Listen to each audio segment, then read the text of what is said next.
को लेकर के एक दिवसीय धरना पे आप लोग बैठे हैं, क्या कारण है आखिर धरना पे बैठने के आप लोगों की? देखिए, धरना का मुख्य कारण है कि आज़ादी के 75 साल बाद भी सरकार कह रही है कि 50% विकास का पैसा दलित के मोहल्ला में, कमजोर का मोहल्ला में खर्च करना है।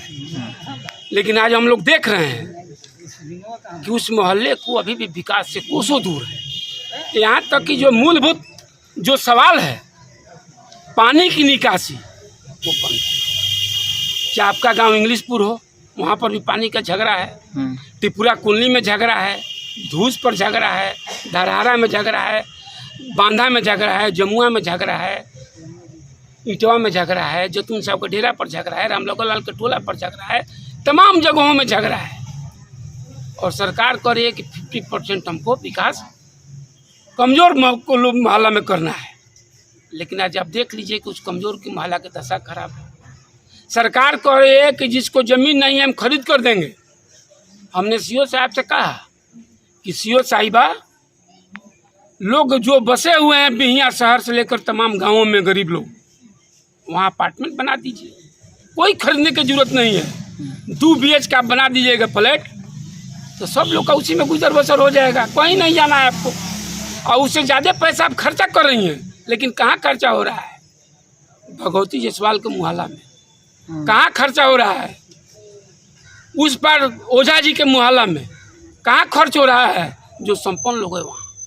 लेकिन तो उसी गांव में, उसी टोले में जो गरीब कमज़ोर लोग हैं उनको वंचित किया जा रहा है विकास से। अभी तो बांधा में हम देखे, कल गए थे, वहाँ के लोग पानी में हेल के, समर्दा आपका है आप ही के पंचायत में, वहाँ के गरीब लोग पानी में हेल कर बहू बेटी उठाकर साड़ी ठेहुन पर आती हैं और तब बाजार में आती हैं। अब बताइए आखिर कैसे निजात मिलेगा? इसका निजात है कि सरकार जो ये विकास कर रहे थे, प्रखंड विकास पदाधिकारी पूर्व लोक प्रकाश जी, हमने उनसे भी कहा था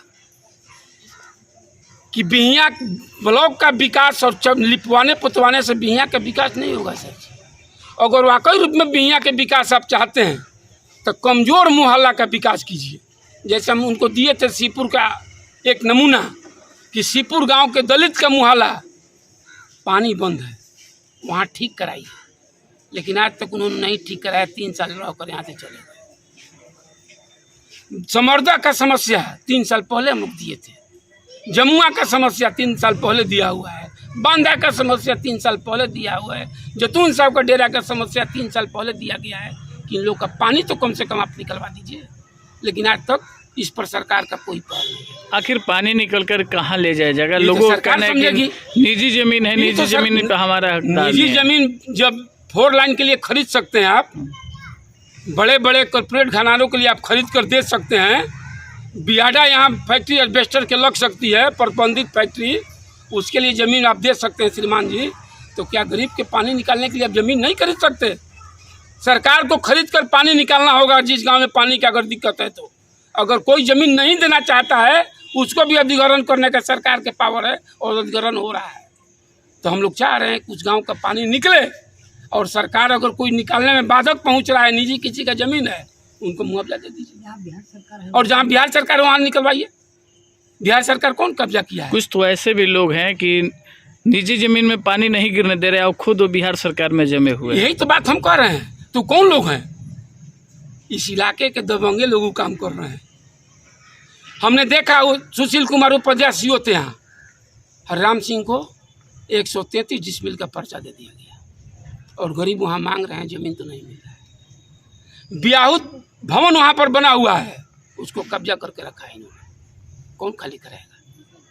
बिहिया प्रखंड में आपने देखा एक आदमी को खाली कराना था, विशेश्वर सिंह का यहाँ और चरित्र सिंह का, पूरा दुकानदार को जड़ा गया। आपने देखा यहाँ। और कहा गया कि तोहरे लोग के फूट के कारण भाई ये न बोल रहे थे सीओ साहब। हमने कहा सीओ साहब कि बलगलाइए मत, आपके सब लोग जानते हैं भावना को कि क्या आप चाहते हैं, और आज भी वो लोग कब्जा करके रखा है। हम मांग करते हैं धरना के माध्यम से वो लोग आवाज़ खाली करे। अगर नहीं खाली करेगा तो इससे बड़ी लड़ाई होगी, हम लोग भागेंगे नहीं।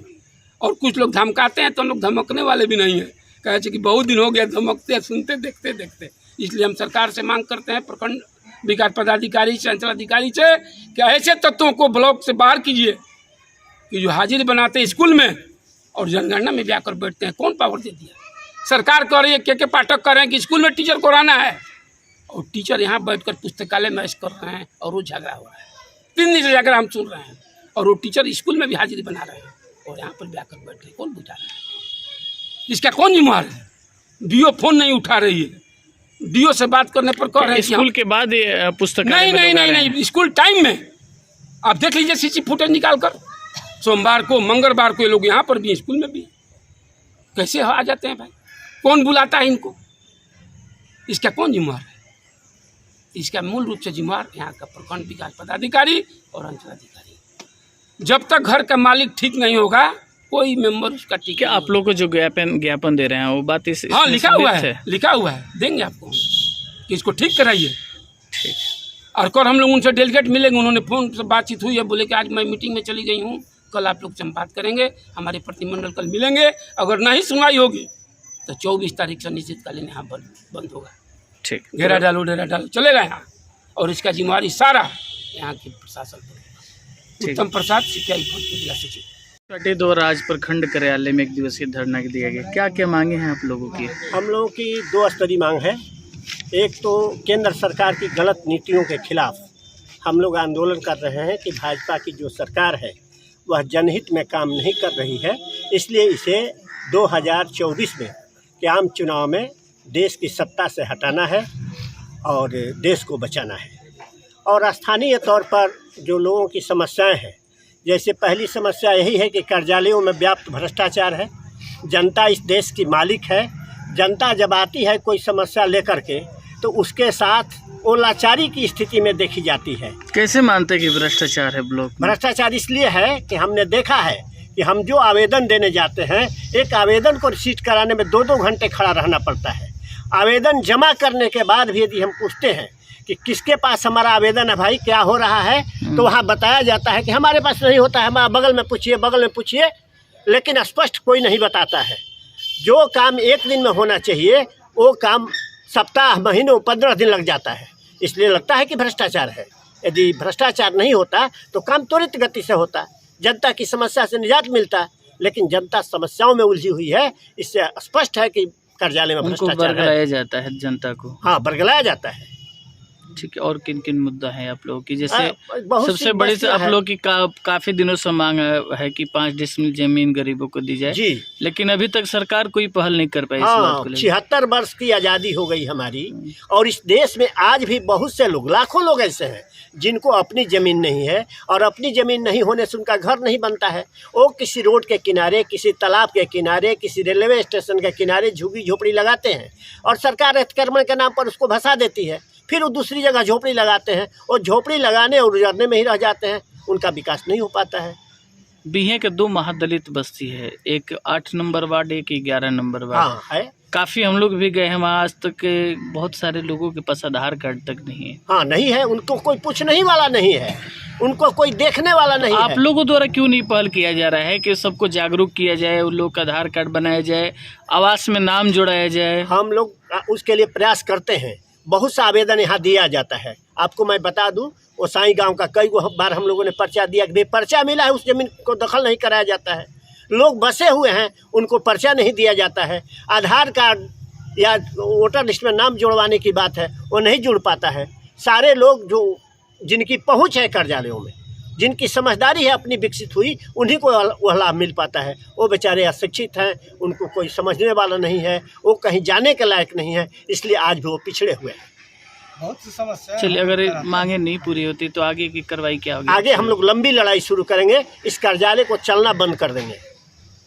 पूरा परिचय बता दें। रामेश्वर सिंह, जिला कमेटी सदस्य, भोजपुर।